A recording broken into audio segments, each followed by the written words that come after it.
बताई जाएगी, उस विधि को अपनाओगे तो घबराहट भी खत्म हो जाएगी, भय भी खत्म हो जाएगा, तुम निर्भीक हो जाओगे और सही चीज तुम्हें प्राप्त हो जाएगी।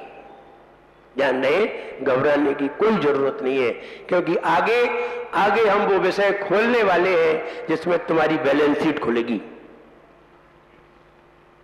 जिसमें तुम्हारी बैलेंस शीट खुलेगी। और बैलेंस शीट खुल गई ना तो अंत में रिजल्ट आ जाएगा कि तुम अगर यहां से जाओगे तो कौन सी गति में जाओगे। तब तक तुम सुधर जाओ तो ठीक है, नहीं तो फिर बाद में सुधरना पड़ेगा। तब तक अपने व्यापार को संभाल लो तो ठीक है, वरना बाद में व्यापार तो बदलना ही पड़ेगा। बात समझ की है? किस्मत भी तब रोती है जब मेहनत नहीं होती है, किस्मत भी तब रोती है जब मेहनत नहीं होती है। अपनी शोहरत खोती है, अपनी शोहरत खोती है, अपनी शोहरत खोती है, अपनी शोहरत खोती है। किस्मत पर पुरुषार्थ हो, नजरों में परमार्थ हो, किस्मत पर पुरुषार्थ हो, नजरों में परमार्थ हो। तभी ये जीवन हो, तभी ये जीवन खुशबू में गाए।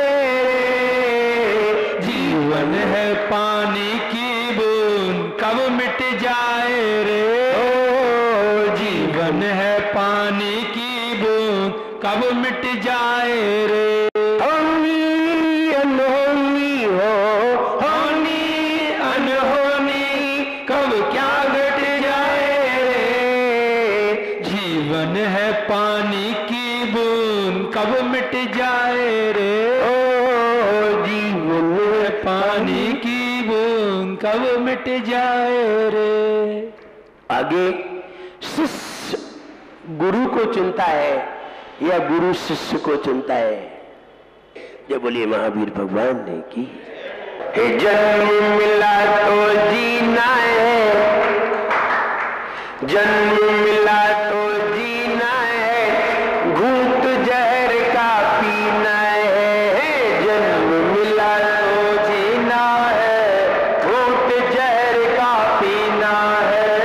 जन्म मिला तो जीना है, घूंट जहर का पीना है। तो जीना है, घूंट जहर का पीना है। एक नगीना है, अमृत एक नगीना है, अमृत एक नगीना है।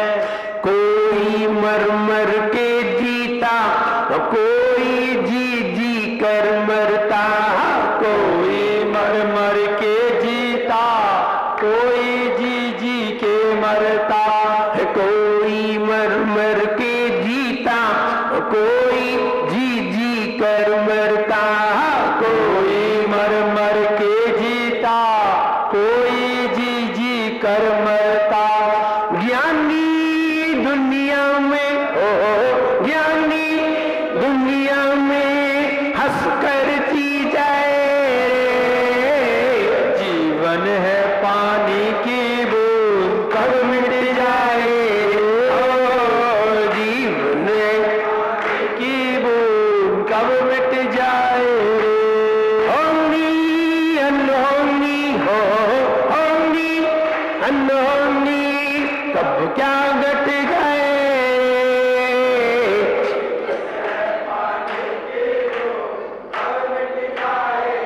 ओ जीवन है पानी की बूंद कब मिट जाए रे। जन्म मिला तो जीना है, घूंट जहर का पीना है। जन्म मिला तो जीना है, घूंट जहर का पीना है। अमृत एक नगीना है, अमृत एक नगीना है। अमृत एक नगीना है, अमृत एक नगीना है। अमृत एक नगीना है, नगीना है, अमृत एक नगीना है, अमृत एक नगीना है। जन्म तो हर किसी को मिल जाया करता है, जन्म लेने में किसी की चतुराई नहीं है, जन्म लेने में कोई होशियारी नहीं है। जन्म तो तुम कुछ नहीं करोगे तो भी मिलेगा, तुम कुछ करोगे तो भी मिलेगा। जन्म मिलना कोई पुरुषार्थ की बात नहीं है कि हमने पुरुषार्थ के द्वारा जन्म को प्राप्त कर लिया। अरे जन्म मिलना तो एक कर्म का उदय है। जब तक कर्म रहेंगे तब तक जन्म मिलता ही रहेगा। जन्म मिलना पुरुषार्थ नहीं है, जन्मों को रोकना पुरुषार्थ है, मिलना पुरुषार्थ नहीं है।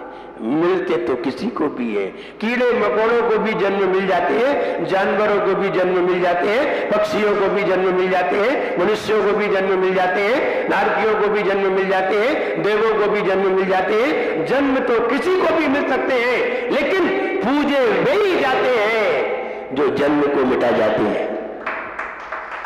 वे नहीं पूजे जाते जो जन्म के लिए जाते हैं। तुम चाहे भले ही देव बन रहे हो, फिर भी तुम्हारी पूजा नहीं होगी, क्योंकि तुम जन्म के लिए जा रहे हो। और जो जन्म को मिटा करके जाता है वो दुनिया के द्वारा पूजा जाता है। इसलिए श्रेष्ठ वो नहीं है जो अच्छे काम किया करते हैं, श्रेष्ठ वे लोग नहीं है जो अच्छे काम किया करते हैं। श्रेष्ठ वे कहलाते हैं जिनके नाम लेने से काम हो जाया करते हैं। श्रेष्ठ वे नहीं है जो अच्छे काम करते हैं, श्रेष्ठ तो वे हैं जिनका नाम लेने से ही काम हो जाया करते हैं। इसलिए श्रेष्ठ बनने के लिए कोई श्रेष्ठ कार्य करना पड़ेगा। मुझे एक दृश्य देख करके याद आया, एक बच्चा बढ़िया वाली पिंक कलर की आइसक्रीम खरीद करके लाया। एक बच्चा पिंक कलर की, अब मुझे नहीं मालूम कौन सी होती है, पिंक कलर की एक आइसक्रीम खरीद करके लाया। दूसरा बच्चा भी एक पिंक कलर की आइसक्रीम खरीद करके लाया। दोनों बच्चे आइसक्रीम लिए खड़े थे। एक बच्चा खाता जा रहा था, एक बच्चा आइसक्रीम हाथ में लिए था और दूसरे की देखता जा रहा था।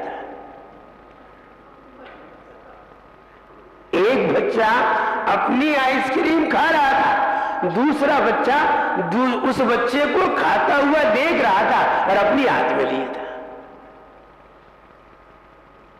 दोनों ही आइसक्रीम लिए थे, दोनों ने ही आइसक्रीम ली थी और दोनों के लिए आइसक्रीम काम की थी। लेकिन एक खा रहा था और एक खा नहीं पा रहा था, दूसरे की देख रहा था। देखने में ही इतना समय लगाया कि उसकी आइसक्रीम घुल गई और वो उसकी देखता रहा। लेकिन जब उसकी आइसक्रीम उसकी लकड़ी की डंडी से जब गिर गई, तब उसे ख्याल आया मुझे भी खाना चाहिए थी। जब वो आइसक्रीम गिर गई, अब ना तो उठाने का है और उठा भी ले तो खाने का नहीं।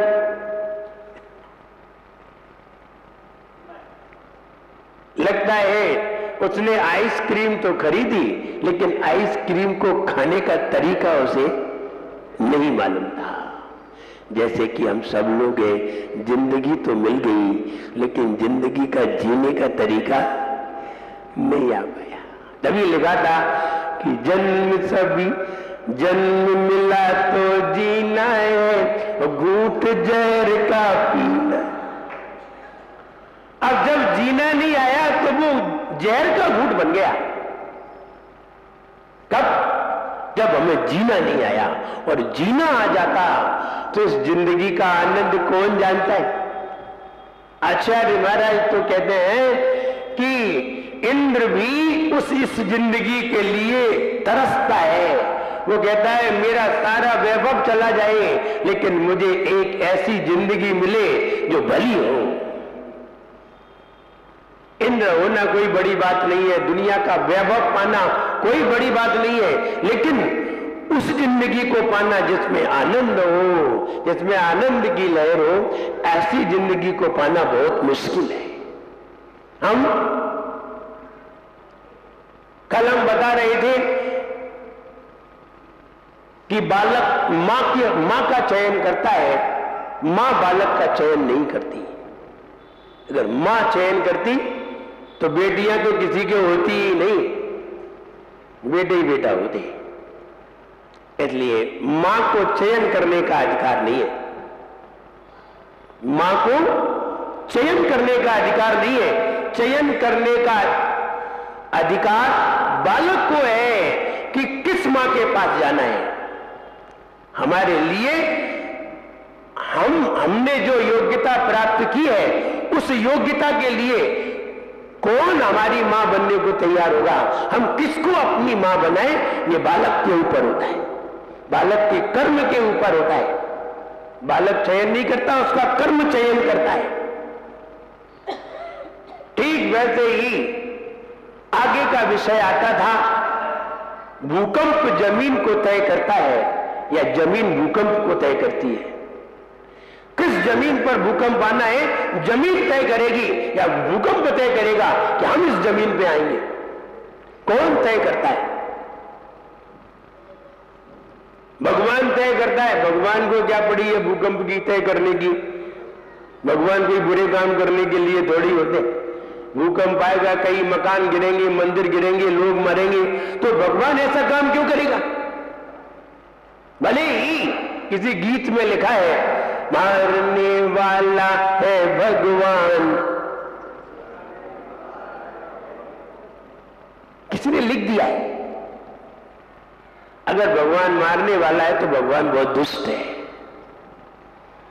अगर एक्सीडेंट करा देता है भगवान तो दुष्ट है। अगर किसी को पानी में डुबा देता है तो भगवान बहुत खराब है। फिर भगवान दो तरह के, एक अच्छे भगवान है और एक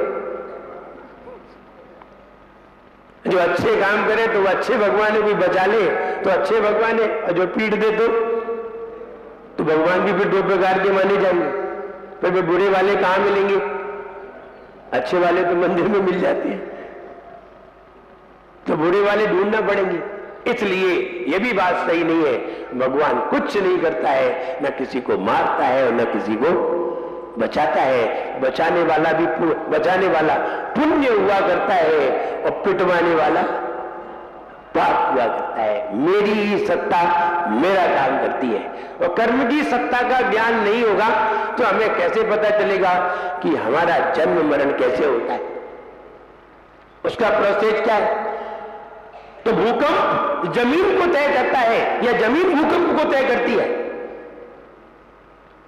उत्तर बिल्कुल साफ है, भूकंप जमीन को तय करता है, जमीन भूकंप को तय नहीं करती। भूकंप से निश्चित होता है कि हमें कहां आना है, जमीन से निश्चित नहीं होता कि भूकंप को यहां आना है। इसलिए जमीन निश्चित नहीं करती। कहते हैं जिस स्थान पर पुण्यात्मा जीव रहा करते हैं उस स्थान पर भूकंप नहीं आया करते। मिलने में तो हमने सुना ही नहीं है कभी भूकंप आया। सुना है कभी? नहीं सुना है। हमने ही नहीं सुना तो तुमने भी तो नहीं सुना होगा।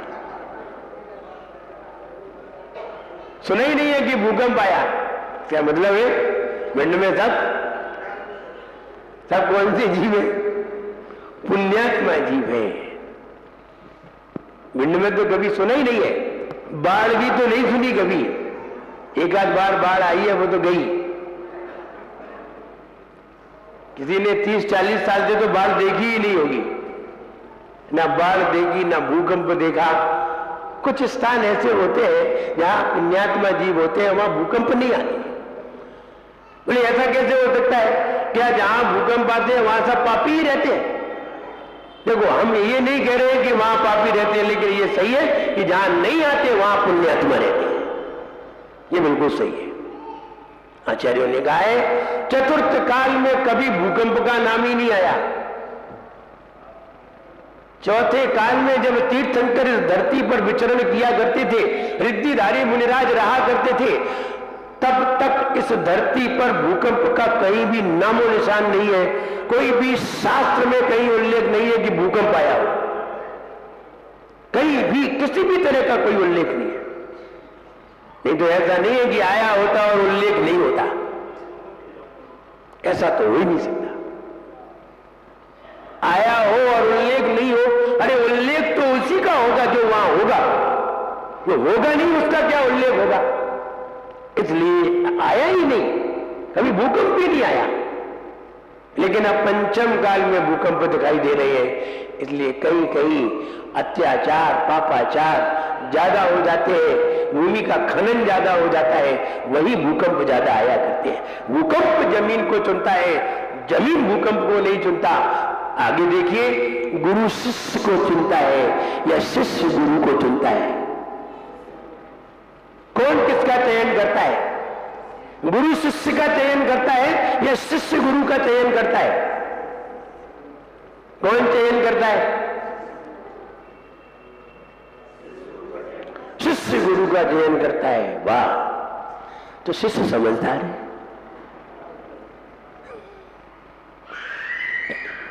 इंटरव्यू कौन किसका लेता है? अधिकारी इंटरव्यू लेता है या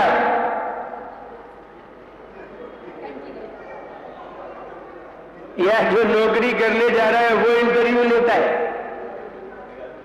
और फिर ये तो बताओ, ये इंटरव्यू लेते कौन है?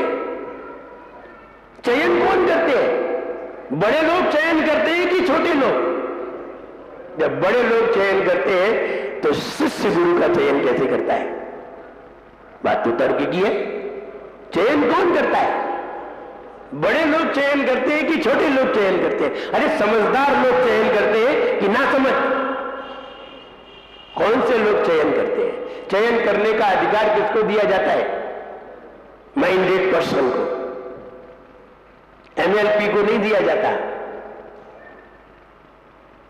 एमएलपी को नहीं दिया जाता, एमपी को दिया जाता है। एमपी मायने माइंडेड पर्सन, एमएलपी मायने mindless person. MLP mindless person. ये थोड़ी चयन करेंगे, चयन वो करेगा जो समझदार होगा। इसलिए हम जानते थे, तुम पहले यही कहोगे कि चेला गुरु का चयन करता है, शिष्य गुरु का चयन करता है। नहीं, गुरु शिष्य का चयन करता है, शिष्य गुरु का चयन नहीं करता। विद्यार्थी कॉलेज का चयन नहीं करता, कॉलेज विद्यार्थी का चयन करता है कि कौन सा विद्यार्थी अंदर आने के योग्य है। विद्यार्थी तो सभी घुसना चाहते हैं,